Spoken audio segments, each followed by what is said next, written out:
हमारे इंडिया में हमें कुछ ऐसे फ्रीडम्स मिले हुए हैं जिनकी हम वैल्यू नहीं करते हैं, या फिर ऐसा कह सकते हैं कि ये वो फ्रीडम्स हैं जिनको हम ग्रांटेड ले लेते हैं। लेकिन कुछ लोगों के लिए ये इम्पॉसिबल होता है उन फ्रीडम्स तक पहुंच भी पाना। आज भी हमारे इंडियन सोसाइटी में कुछ ऐसे सोशल स्टिग्मास हैं जो अभी इंडिया में जड़ जड़ तक फैले हुए हैं। कुछ केसेस में ये जो सोशल इश्यूज हैं ये कई सालों से चलते आ रहे हैं। इन सोशल एविल्स के लिए नए कस्टम्स को, नए ट्रेडिशंस को एम्ब्रेस कर पाना बहुत मुश्किल हो गया है। जी हाँ दोस्तों, जब बात सस्टेनेबल डेवलपमेंट की जाती है तो सबसे पहले दिमाग में आता है इंसानों की सस्टेनेबिलिटी, क्योंकि जब तक इंसान सस्टेन नहीं करेंगे तब तक वो चीज़ों को भी प्रिजर्व नहीं कर सकते। जब एक लड़का या लड़की की शादी ऐसी उम्र में हो जहाँ पे उनमें बेसिक अंडरस्टैंडिंग ना हो, वो जिंदा तो रहेंगे बट डेवलपमेंट उनमें कभी नहीं हो पाएगी। वैसे तो बहुत से डेटा अलग अलग इन्फॉर्मेशन दे रही है, बट यूनिसेफ के डेटा के अकॉर्डिंग दुनिया में हर 3 चाइल्ड ब्राइड्स में से एक ब्राइड इंडिया की होती है, जो काफ़ी शॉकिंग है अपने आप में। इंडिया में अभी तक 22 करोड़ 30 लाख ब्राइड्स हुई है, जिसमें 10 करोड़ 20 लाख ऐसी ब्राइड्स हैं जिनकी उम्र 15 साल से भी छोटी है। इन चाइल्ड ब्राइड्स में हाफ ब्राइड्स तो ऐसी हैं जो सिर्फ इन 5 स्टेट्स से आती हैं। जिस लिस्ट में सबसे ऊपर में आता है उत्तर प्रदेश, जहां सबसे ज़्यादा चाइल्ड ब्राइड्स हैं। उत्तर प्रदेश को ही अगर अकेला काउंट किया जाए तो वहाँ पे 3 करोड़ 60 लाख से ज़्यादा ब्राइड्स ऐसी हैं जो 15 साल की उम्र से कम की हैं। इसको फॉलो करता हुआ बिहार दूसरे नंबर पे आता है, जहाँ पे अब तक 2 करोड़ 20 लाख बच्चों की शादी हो चुकी है। उसी तरह वेस्ट बंगाल में 2 करोड़ 20 लाख, महाराष्ट्र में 2 करोड़ और मध्य प्रदेश में 1 करोड़ 60 लाख है। और इसी तरह से ये लिस्ट आगे चलती रहेंगी जो इंडिया के अलग अलग स्टेट्स हैं। ये जो डेटा मैंने अभी आपको बताया, ये डेटा लिया गया है national family health survey 5th से, जो कि कंडक्ट हुआ था 2015 और 17 के बीच में। और उस टाइम पे जब इस सर्वे को कंडक्ट किया जा रहा था, जिन रेस्पोंडेंट्स के साथ इस सर्वे को किया गया उसकी उम्र उस टाइम पे थी 20 साल से 24 साल। और ये 20 से 24 साल के एज ग्रुप की जो महिलाएं थी ये एक्चुअली चाइल्ड मैरिजेस का शिकार थी, जिनकी शादी 18 साल की उम्र से पहले हो गई थी। नेशनल फैमिली हेल्थ सर्वे से जो डेटा कलेक्ट होता है उसको एक रिलायबल सोर्स ऑफ डेटा माना जा सकता है, क्योंकि ये एक सैम्पल साइज को चूज करता है एक स्पेसिफिक रीजन में या एक सिलेक्टेड नंबर ऑफ डिस्ट्रिक्ट्स में, और उन डिस्ट्रिक्ट से डेटा कलेक्ट करने के बाद उसको कंपेयर किया जाता है पिछले सर्वे से। और ये देखा जाता है कि पिछले सर्वे से जब इसको कंपेयर किया गया तो क्या इस सर्वे में कुछ डेवलपमेंट नज़र आया है या और कुछ नई फाइंडिंग्स इसमें मिली है। उसमें जो डेटा होता है वो उन माओं का डेटा होता है जो प्रेग्नेंट हुई हैं या जिनके बच्चे पैदा होते ही मर गए हैं या जिनके बच्चे अभी बहुत छोटे हैं। यहाँ पे एक पॉजिटिव साइड देखने के लिए मिलता है कि पिछले जब हम 3 सर्वेस को उठा के देखते हैं तो उसमें लगातार एक डिक्लाइन नज़र आया है, मतलब वो रेट्स घटते हुए नज़र आए हैं। जैसा मैंने आपको पहले बताया दोस्तों कि ये सर्वे किया गया था 20 साल से लेकर के 24 साल के एज ग्रुप की महिलाओं के बीच में। आप मोस्ट प्रोबेबली इसको ये मान लो कि इनकी शादियाँ 5 से 6 साल पहले हुई होंगी या 4 से 6 साल पहले हुई होंगी। और इस सर्वे में हम ओवरऑल सिचुएशन देखेंगे इंडिया में चाइल्ड मैरिजेस का। लेकिन जब हम यहाँ पे 2 सर्वेस को कंपेयर करते हैं, जो 3rd है और जो 4th है, तो वहाँ पे हम ऑन एन एवरेज 10 साल में हमें ये पता चलता है कि 2.06% का एक डिफरेंस नजर आ रहा है। जब 4th और 5th सर्वे को कंपेयर किया जा रहा है 0.75% से ये हर साल डाउन होता हुआ नजर आ रहा है। ये जो डेटा मैंने अभी आपको बताया ये डेटा पूरे इंडिया की है। तो अभी हम इसको सोशियो इकोनॉमिक इंडिकेटर पे देखेंगे। यहाँ पे दोस्तों हम कंपेयर करने के लिए 4 इंडिकेटर्स लेंगे, जिसमें पहला होगा प्लेस ऑफ रेसिडेंस, कि ये जो चाइल्ड ब्राइड्स हैं वो एक्चुअली आ कहाँ से रही है, या तो वो रूरल एरिया से आ रही हैं या अर्बन एरिया से आ रही हैं। जो दूसरा इंडिकेटर होगा इसमें वो होगी उन ब्राइड्स की एजुकेशनल स्टेटस, मतलब उन ब्राइड्स में से किसने स्कूल अटेंड किया है, किसने प्राइमरी पास किया है, किसने सेकेंडरी पास किया है, या कौन ऐसी हैं जिन्होंने कॉलेज को भी ज्वाइन किया है। थर्ड इंडिकेटर जो सबसे मेजर इंडिकेटर होता है चाइल्ड मैरिजेस होने के पीछे, और वो है फाइनेंशियल कंडीशंस उन ब्राइड्स की।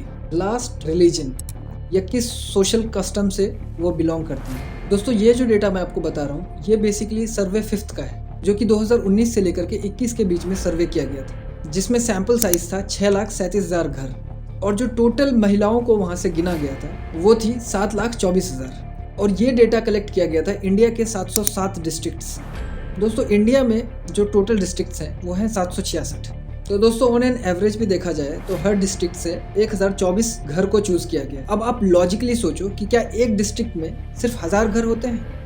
मुझे लगता है कि एक ब्लॉक में ही 1000 घर से तो ज़्यादा होता होगा। एक पंचायत में अगर देखा जाए तो उसमें भी 1000 से ज़्यादा घर होगा। बट इसको रियल डेटा मानना या ना मानना मैं आपके ऊपर छोड़ता हूँ। जिसमें पहला कंपैरिजन है अर्बन एरिया का। अर्बन एरिया में जितनी भी शादियां होती है उसमें 15% ऐसी शादियां होती है जिनमें लड़कियों की एज 18 साल से कम होती है। उसी तरह जो रूरल एरियाज में शादी होती हैं उन शादियों में 27% ऐसी शादियां होती है जहाँ पे लड़कियां माइनर होती हैं। जैसा मैंने आपको पहले बताया था, दूसरा हमारा जो इंडिकेटर है वो है एडुकेशन का। बहुत ऐसी लड़कियां होती है जिनकी कभी कोई एडुकेशन ही नहीं होती है, और वो मोस्ट प्रोबेबली शहर भी हो सकता है, गांव भी हो सकता है। तो जितनी भी लड़कियां जिनको एडुकेशन नहीं मिला है उनमें से 48% ऐसी लड़कियां हैं जिसकी शादी 18 साल से पहले हो जा रही है, और वो लड़कियां जिन्होंने प्राइमरी पास करा है उसमें 43% लड़कियां ऐसी है जिनकी 18 साल से पहले शादी करा दी जा रही है। उसी तरह जितनी भी लड़कियों ने सेकेंडरी पास किया हुआ है उसमें 28% लड़कियां ऐसी हैं। और सबसे ज्यादा जो डिफरेंस हमें देखने के लिए मिल रहा है दोस्तों यहाँ पे, वो है हायर स्टडीज में। उसमें सिर्फ 4% लड़कियां ऐसी है जिनकी शादी एज अ माइनर हो रही है।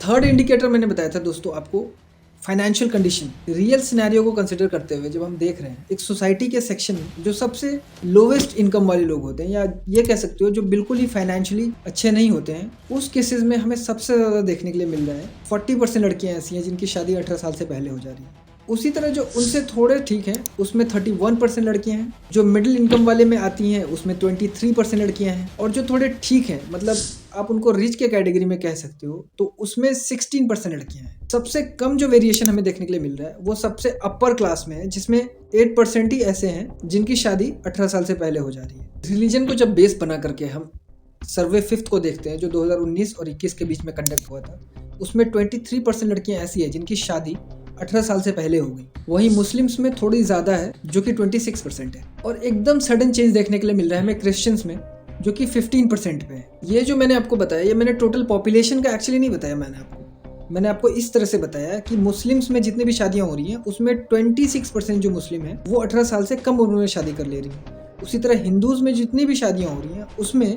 23% लड़कियां ऐसी है जिनकी शादी 18 साल की उम्र से कम में हो जा रही है। लॉजिकली जब आप कंपैरिजन करके हमने देखा तो हमें यह समझ में आ रहा है कि जो भी सबसे ज़्यादा गरीब है, या जो भी सबसे ज़्यादा अनएजुकेटेड है, या जो भी सबसे ज़्यादा सोशली बैकवर्ड है, वो लोग सबसे ज़्यादा कंट्रीब्यूट कर रहे हैं इस चाइल्ड मैरिजेस में।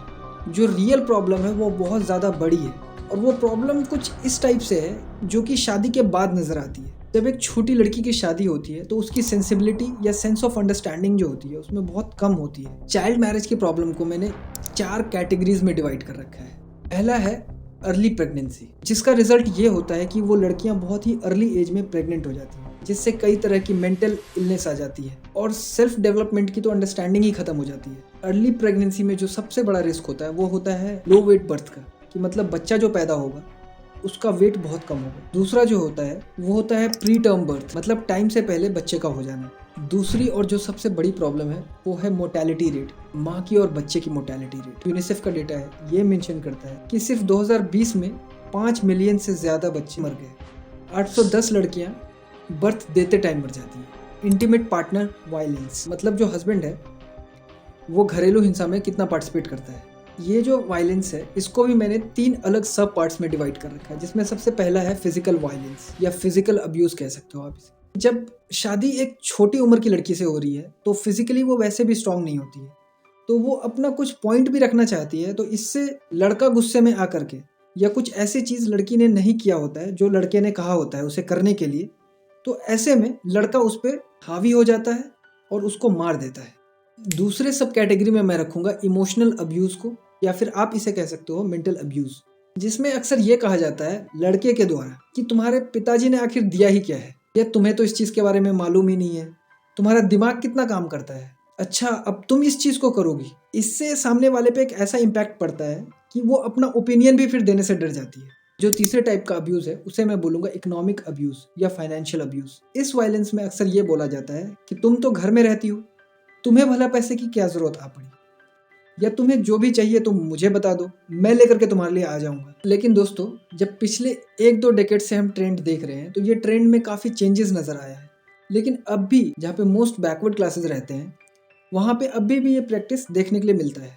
और ऐसे वायलेंसेस में जब पानी सर से ऊपर चला जाता है तो कई लड़कियां तो सुसाइड कर लेती हैं, लेकिन उनमें से एक आधा ऐसी भी होती हैं वो एक केस भी रजिस्टर कर देती है। अब वो केस 2 टाइप से रजिस्टर किया जा सकता है। ये जो केसेस आप देख रहे हैं ये अलग अलग सालों का है। ये वो केसेस हैं जो NCRB के साथ रजिस्टर्ड हुए हैं, और इन केसेस के रजिस्ट्रेशन होने के बाद प्रॉब्लम्स तो और भी बढ़ जाती है। उन लोगों के लिए जो ये केसेस रजिस्टर करते हैं। ये केसेस जो रजिस्टर्ड हैं ये वो केसेस हैं जो एन्युलेशन के लिए पड़े हुए हैं।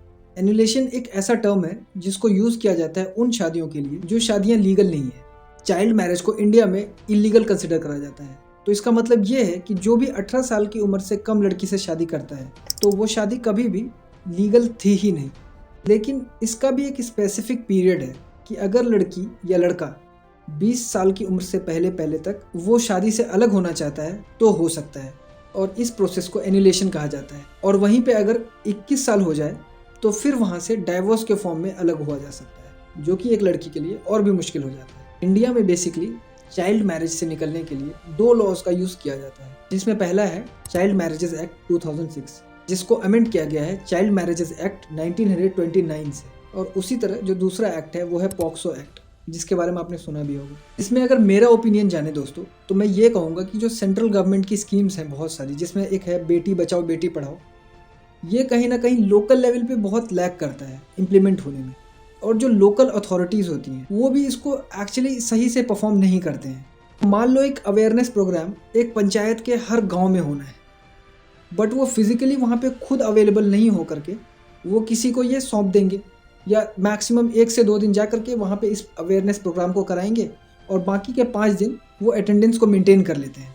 यहाँ पे दोस्तों सबसे बड़ा जो मेजर रोल प्ले कर सकती है वो है स्टेट गवर्नमेंट्स। अगर स्टेट गवर्नमेंट्स चाह ले कि मुझे एक स्टेट को प्रॉपरली एडुकेट करना है या प्रॉपर अवेयरनेस प्रोग्राम्स चलाना है इस स्टेट में, तो वो इसको बहुत अच्छे से परफॉर्म कर सकती है। बट फिर यहाँ पे एक बात आ जाती है कि जब तक इस तरह के एलिमेंट सोसाइटी में नहीं रहेंगे तो उनका वोट बैंक कैसे बढ़ता रहेगा। आपके क्या ओपिनियंस हैं, आप ज़रूर कमेंट्स में हमें बताएं। मैंने एक वीडियो बनाया है लद्दाख के ऊपर, जिसमें मैंने बताया है कि लद्दाख में जो प्रोटेस्ट चल रहा है पिछले कुछ टाइम से 6 शेड्यूल को लेकर के, और प्रॉपर लेजिस्लेचर चाहते हैं, तो मैं ये आशा करता हूँ कि आप यहाँ पे जाके इस वीडियो को देखेंगे। Thank you.